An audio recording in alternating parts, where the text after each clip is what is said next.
I was half asleep on the bed when a phone rang, and it was somebody that came upon the accident that found her.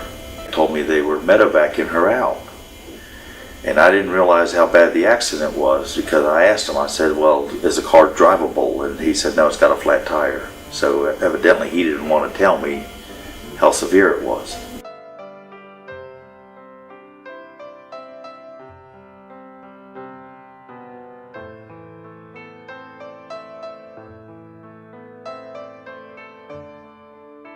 I was getting ready to turn onto 55 and I seen Donna's Jeep on the back of a tow truck. And when I seen that, I was like, God help her, please. I immediately called, I don't know if I called Steph or Michelle first. I said, you need to pray. You need to pray for Donna. This Jeep was totally destroyed. She recognized my voice and she recognized my brother's voice. It was very hard to see her this way. And because the next day when I found out we almost lost her, she almost died, I was pretty shook up about it. I didn't know exactly what was going on. They told us that she had broke her leg, and I felt relief, and I thought, wow, that's great, just a broken leg. Little did I know what was ahead of us. And the next day, on Thursday, is when she started deteriorating quickly. Her organs were being attacked, and they decided to open her up and do kind of an exploratory to make sure that her organs weren't shutting down. And at that point, sitting in the waiting room, I looked at her husband, Roddy, and everything came into focus. You realized what was really going on here, that Donna was fighting for her life. It was very tough to see my mom in that state because I've been in the hospital bed before and she's always been there right by my side the whole time I was there.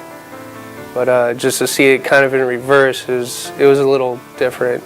She was very incoherent and just, it was not a pretty sight to see her all plugged up and tubes everywhere. Just wasn't easy to see, you know, a person you love that's been taking care of you your whole life in that kind of situation. And the doctor said it's going to be months and months and months before she's even out of here. Then she's going to be in rehabilitation. And we just Pastor David was there, and we gathered around right then and we prayed. And when you feel helpless, there's nothing you can do. You have no choice. You look at God and say, please, please. We all just prayed. We prayed a lot. The family, we all just like came together. We were all just there for each other. We supported each other. I believe that the prayer goes a very long way in healing.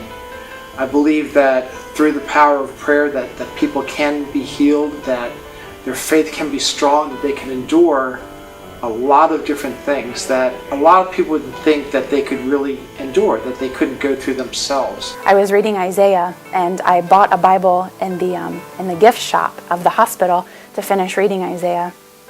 And I went to flatten out the page, and a page ripped out. And I was kind of annoyed. I didn't think anything of it. The next day, I found the page and I read it, and it was Isaiah 43. And it was just saying that when you pass through dark waters, I'll carry you. You know, you will never be alone, and you don't have to fear because I'm your God, and I'm going to take care of you because I love you so much. And I read that verse so many times to so many of my family members, and it was just such a comfort. And then, of course, you know, day after day, week after week, we watched little by little, miracle after miracle after miracle.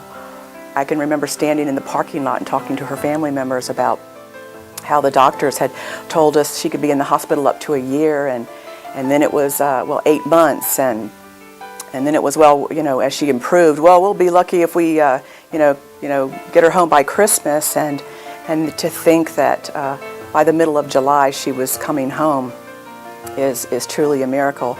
And the whole thing has been such a humbling experience to see just the love and the outpouring of God's grace through the people that have been part of my life, You know, I have a wonderful family at Fairfax Hospital.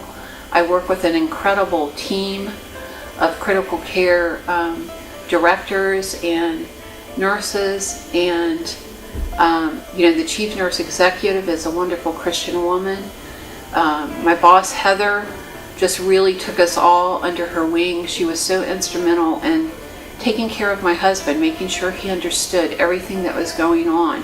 And you know, they're great people, and it's been such a pleasure to be able to go back to work and see some of these people. And I've had person after person tell me what a miracle they've witnessed just seeing me from where I was to being able to walk, because my family was told I might not survive. They were told it was going to be at least 8-9 months before I could start walking, and I started walking within about 3 months.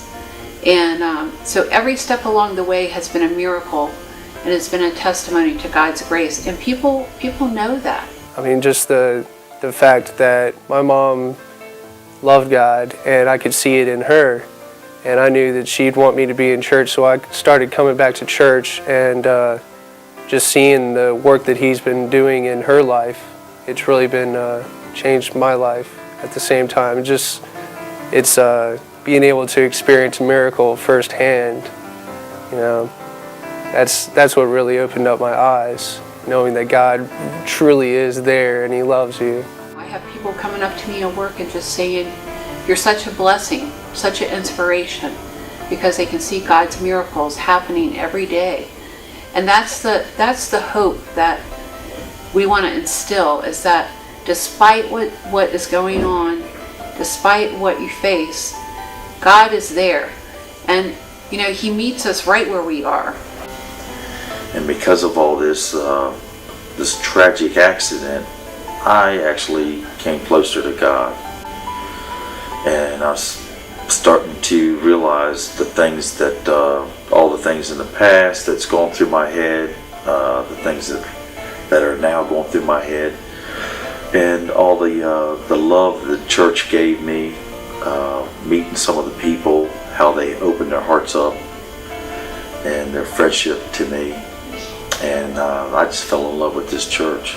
I've seen a great move in what God's doing, not just in my heart, but other people. I'm getting involved in the church, some of the men's groups. I really enjoy the fellowship, the everything about the church. It's been great.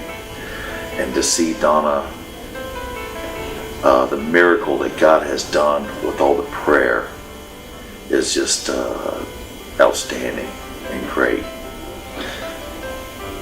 Thank you.